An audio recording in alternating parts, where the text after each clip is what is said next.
Remercions et nous allons donner tout de suite la parole à Gaël Babacar Mbaye pour le propos. Gaël, vous avez la parole. Je vous remercie. Je te remercie, Nina. Bonjour à toutes et à tous. Tout d'abord, nous tenons à présenter nos sincères condoléances à la famille éplorée, à la famille de Astou Sorna, cette jeune femme qui a perdu la vie en donnant la vie par négligence médicale présumée. Nous tenons à préciser que cette affaire, que c'est une affaire présumée dans la mesure où l'enquête est pendante. Mais de notre côté, nous menons un combat, nous menons une campagne digitale à travers le collectif Patients en danger. Et je pense qu'il serait important parfois de faire quelques précisions parce que nous ne sommes en guerre contre qui que ce soit. Ce n'est pas un combat contre les médecins, un combat contre les infirmiers ou un combat contre les sages-femmes. Le mal est profond. C'est un combat que nous menons contre un système qui est défaillant. C'est le système lui-même qui est malade. Donc, le problème est systémique et il nous faut une solution systémique. Notre engagement relève de la conviction que tout individu investi d'une mission publique a le devoir d'accorder à cette mission toute l'attention nécessaire, tout le dévouement requis, toute la rigueur possible, tout le professionnalisme attendu d'un agent dûment formé. Nous ne devons tolérer aucune négligence ou manque de sérieux dans l'exercice des fonctions et responsabilités attribuées à une position quelconque. C'est inadmissible, regrettable et inacceptable que des femmes continuent de perdre la vie en donnant la vie. Peu importe la localité, parce que ce qui s'est passé à Louga, s'est passé à Dakar, s'est passé dans d'autres régions. Une région comme Kolda est restée pendant des mois sans avoir un gynécologue. Une région comme Kolda est restée pendant des mois sans avoir un scanner. Des activistes, des blogueurs ont mené ce combat. Donc, très souvent, c'est des mots auxquels aujourd'hui la société fait face et des personnes, des citoyens actifs qui se sont engagés auprès de cette communauté se dressent pour mener ces combats. Et c'est la raison pour laquelle nous avons mis en place ce collectif dénommé Patients en danger. Et la campagne est menée sur les réseaux sociaux à travers 2 hashtags, Patients en danger, justice pour Astou. Et donc, l'affaire Astou Sorna n'est qu'un prétexte, mais l'affaire est pratiquement constatée par tous les Sénégalais.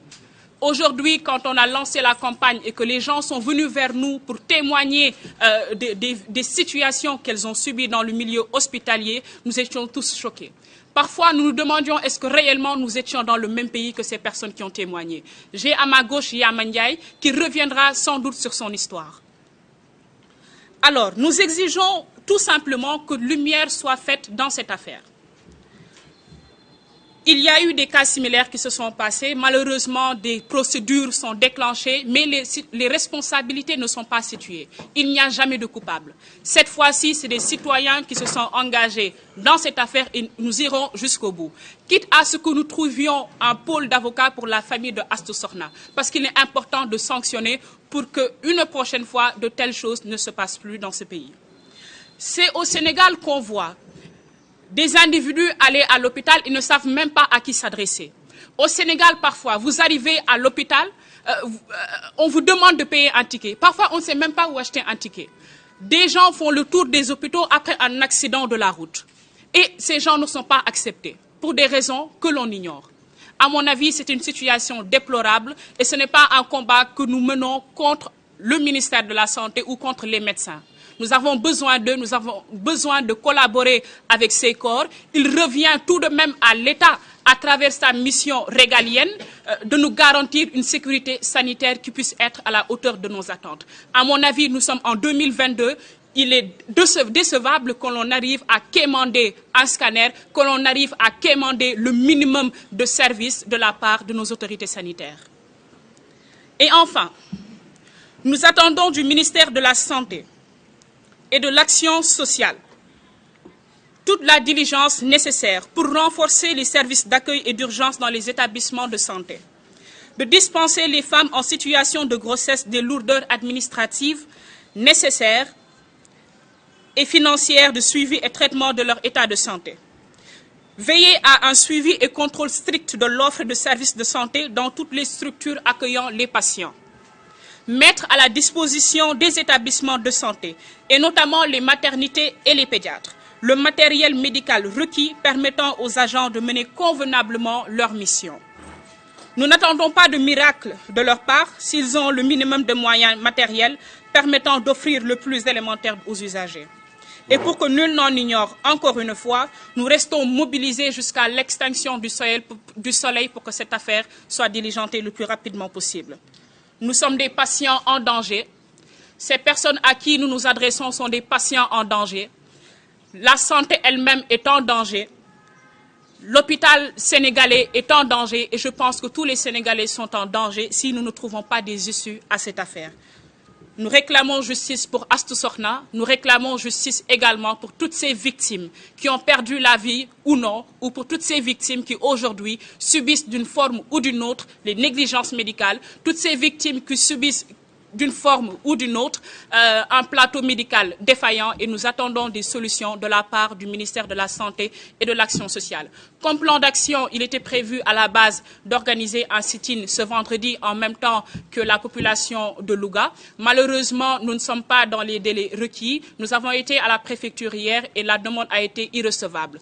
Raison pour laquelle nous avons tenu à organiser cette conférence de presse pour informer l'opinion nationale et internationale que nous maintenons le sit-in le samedi prochain, 23 avril, et ça sera à la place de la nation. Nous invitons les Sénégalais à venir avec nous, à mener ce combat qui est un combat d'humanité, un combat qui dépasse les personnes, c'est un combat de principe. Nous invitons également toutes les organisations de la société civile, les experts, les médecins, au sein même de notre collectif. Nous avons des médecins, nous avons des infirmiers, donc sachez que nous ne sommes pas seuls.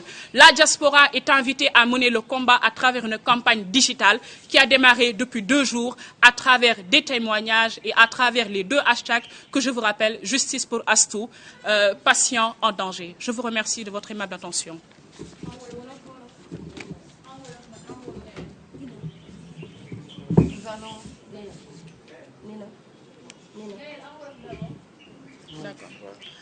Asalaamaaleykum mbokk yi ñu ngi leen di nuyu di leen sant ku ci nekk ci yéen. Gis nañ yéene bi ngeen am gannaaw bi ñu sosee li nga xamante ni moom mooy collectif patient en danger biñ ko collectif bi li ko indi mooy yéen ñëpp ñoo ko yëgandoo muy naqar ak tiis bi ñu am gannaaw bi ki ñuy dippee Astou Sokhna ñàkk bakkanam fële ca l'hôpital bi ñuy dippee Amadou Sahir. Donc looloo waral ay ndaw yoo xamante ni ku ci nekk jàpp nga ni war na am loo xamante ni war nga ko mën a def ci réew mi moo tax ñu dajaloo booloo créer collectif patient en danger. Collectif bi nag biñ ko sosee mën naa jàpp ni nekkul ni dañuy xeex ay médecins. Collectif bi xeexul benn infirmier, collectif bi xeexul benn sage-femme ñun lu ñuy def defe naa ni pour jàmmi Sénégal la pour ñëpp la ndaxte li dal Astou Sokhna dal na ñeneen ak ñeneen bi ñu lancé campagne bi ci réseaux sociaux yi li ñu jot ci témoignage yéen ñii presse bi li nga xamante ni def ngeen ko comme plateau rajo ku ci nekk témoignage yi nga xamante ni jot nañ ko defe naa ni ñëpp ci tiit ñëpp dañ doon jàpp ni ndax ñun sax ak ñii ñoo bokk réew mi ñu nekk. ki nekk sama ndeyjoor muy Yaama Ndiaye defe naa ni dina ñëwaat ci li nga xamante ni moom la dund nekk fii nii ci suñu wet defe naa ni dina jël kàddu bu ci kanamee. kon nag bi ñuy sosee lool ñu defoon benn plan d'action ñu ne dinañuy organiser benn sit-in defandoo ko ak manifestation bi nga xamante ni mi ngi xew fële ca Louga wante loolu mujjiwul antu. ndaxte comme ni ngeen ko xamee suñu réew dafa am ay sart yoo xamante ni moom lay ci loolu la ñuy doxee looloo waral démb bi ñu demee préfecture dañ ñu ne demande mi ñu déposé mënuñu ko nangu ndaxte dañoo weesu délai bi te ci 2 fan 3 fan mënuñu cee organiser benn sit-in. looloo waral ñu ne dañuy def conférence de presse boo xamante ni dañuy jàkkaarloog taskatu xibaar yi wante itam jàkkaarloog ñi nga xamante ni saa su nekk ñu ngi ñuy taxawu ñi nga xamante ni ñu ngi ñuy jàppale ci collectif boobu noonu.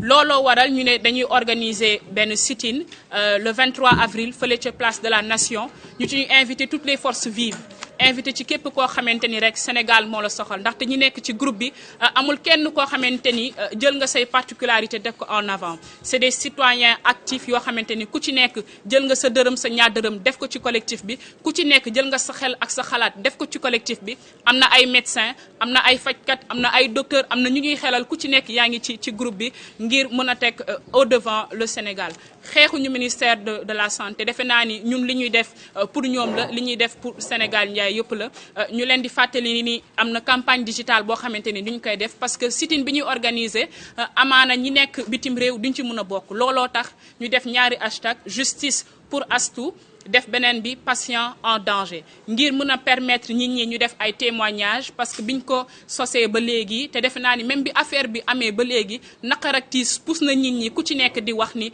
ah man de lu ni mel daj naa ko lu ni mel dund naa ko. Sénégal moo nekk réew boo xamante ni di nga dem l'hôpital doo sax xam fan ngay jëndee ticket di nga dem hôpital doo xam kan ngay waxal yenn saa nga agsi li ñu lay njëkk a defal sax mooy perfusion te loolu boo ko ci amee sax sant yàlla donc li ñuy def. Ce n'est pas un combat contre les infirmiers fi ñu toll nii ay médecins ñu ngi en grève pour 3 jours ca lañ jëm donc defe naa ni ñun combat bi ñuy mëne aussi c'est pour eux démb bi ñuy toog dama ne ni que day baax sax yenn saa yi ñuy combat yoo xamante ni parce que le salaire de ce personnel est pratiquement très faible donc ñun combat yi ñuy mëne loolu lépp dañ ko cee dugal kon ñun askan wi lañ fi nekkal xeexuñu kenn te defe naa ni ku ci nekk bu dee Sénégal rek la ñor war nga mën a ànd ak collectif patient en danger ngir ñu mën a saafara lu ñu mel.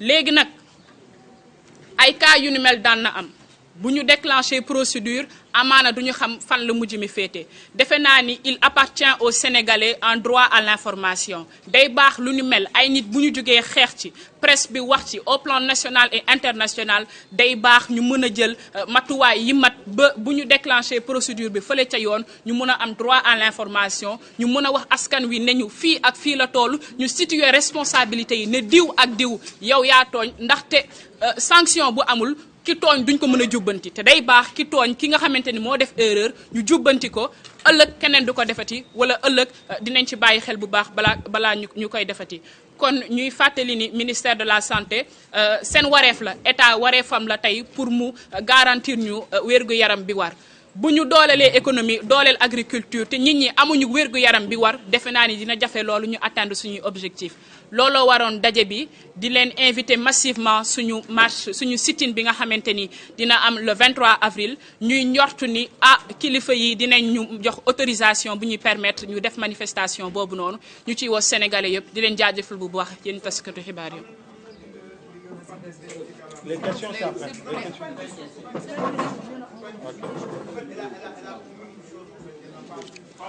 Oui, après, elle le fera, s'il vous plaît. Non, elle le fera après parce qu'il faut qu'on laisse aux autres l'opportunité de pouvoir intervenir. Et ensuite, vous poserez vos questions, s'il vous plaît. Ah, nee na justice pour Astou Sokhna, justice rek. C'est bon.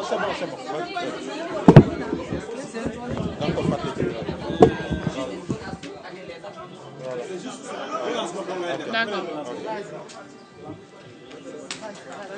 kon li gën a tax ñu sos collectif bi xëy na Astou Sokhna dafa nekk prétexte maanaam Astou Sokhna moo tax xëy na ñu mën a jot ci yeneen cas yeeg yooyu doon utiliser ko pour mener le combat de manière générale parce que c'est un constat général looloo tax nag amaana xëy na déclenché nañ procédure yi wante ñu ngi ñaan yoon mu def liggéeyam ñu xam fan la dëgg féetee day baax lu nu mel bu amee ñuy situer responsabilité yi ki tooñ ñu jubbanti ko gis nañ ni limogé nañ ki nga xamante ni moom moo jiite woon l'hôpital boobu noonu defe naa ni day baax aussi ñu situer fan la responsabilité yi nekk exactement ëllëg du amati lu ni mel du amati.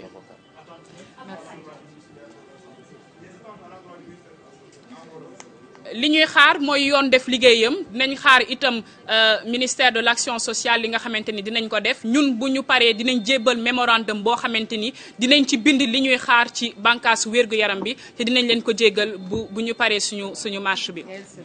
Merci beaucoup. Nous allons donner la parole à Aliou Sané de Y'en a marre et ensuite si vous avez des relances à faire vous pourrez les faire au cours de vos interviews. On va procéder ainsi. Aliou, vous avez la parole.